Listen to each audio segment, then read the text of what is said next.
अस्सलाम वालेकुम, आदाब। मैं हूं खलील फरहाद। इन दिनों मीडिया में पाकिस्तान से आई खातून सीमा हैदर को लेकर खूब खबरें गर्म हैं। लोग तरह तरह की बातें कर रहे हैं। सीमा हैदर का स्पाई कनेक्शन भी सामने आने लगा है। हालांकि ऑफिशियल तौर पर अभी तक इस ज़िम्न में कोई बयान सामने नहीं आया। अक़लियती तबके के लड़के से अक्सरियती तबके की लड़की की शादी पर लव जिहाद का ढिंढोरा पीटने वाले सीमा हैदर की हिंदुस्तानी लड़के सचिन के साथ रिलेशन और शादी पर खूब वाहवाही कर रहे हैं। बहरहाल सीमा हैदर को लेकर रोज ही नए नए इंकशाफ हो रहे हैं। सीमा की उम्र, आधार कार्ड को लेकर अब तक कई जानकारी सामने आ चुकी हैं। सीमा मुस्लिम थी और दावा करती है कि वो सचिन के साथ रहने के बाद हिंदू मजहब इख्तियार कर चुके हैं, लेकिन उनसे जब मजहब से जुड़े कुछ सवाल पूछे गए तो वो जवाब नहीं दे पाई।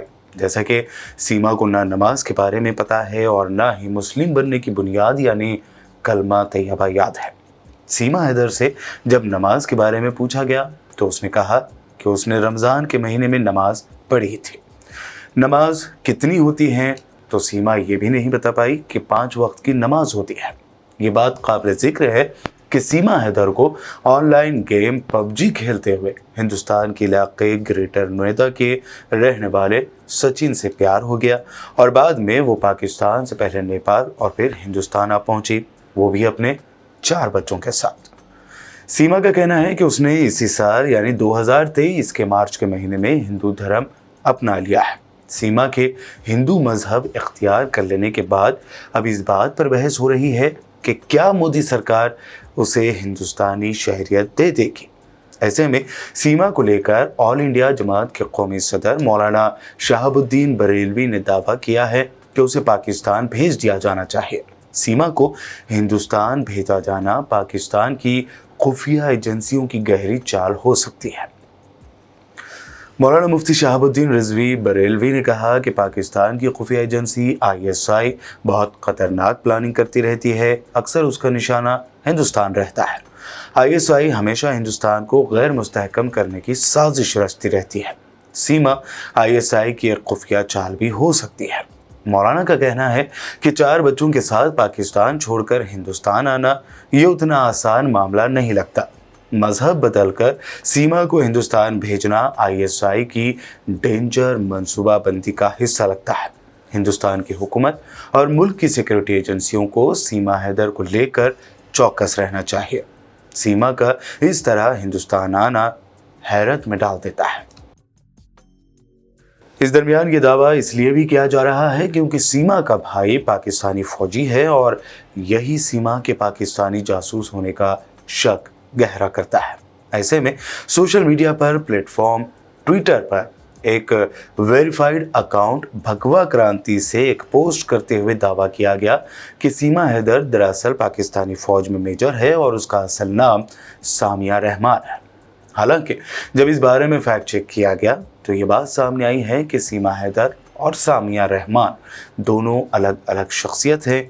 सीमा हैदर और पाकिस्तानी मेजर सामिया रहमान की तस्वीर को अगर गौर से देखें तो दोनों के चेहरे बिल्कुल अलग अलग हैं। वाज़ेह है कि सीमा हैदर का मेजर सामिया रहमान होने का दावा बेबुनियाद और मनगढ़ंत वहीं गुमराहकुन है।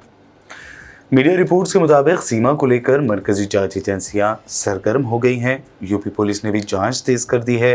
पुलिस लगातार सीमा और उसके आशिक सचिन के राब्ते में है। सचिन और सीमा के खिलाफ केस भी दर्ज किया गया है। दरअसल सीमा के पास से 4 आधार कार्ड बरामद हुए जो फर्जी थे, जिसमें उसे सचिन की बीवी बताया गया था। सीमा के पास से 4 मोबाइल भी मिले हैं जिसमें एक टूटा हुआ था। उसने ये टूटा हुआ मोबाइल अपने साथ क्यों रखा, जांच एजेंसियां इसकी भी जांच कर रही हैं। इसी तरह एक फ़ोन में पाकिस्तानी सिम लगा हुआ था जिसे उसने नेपाल में यूज़ नहीं किया, वहाँ पर उसने नेपाली सिम इस्तेमाल किया। सीमा अपने साथ 2 VCR कैसेट भी लाई थी जिसको लेकर उसका कहना है कि इसमें उसकी शादी और बचपन के वीडियोज़ हैं। ताहम पुलिस इन कैसेट की जांच कर रही है कि कहीं इसमें कोई खुफिया मैसेज तो छुपा हुआ नहीं है।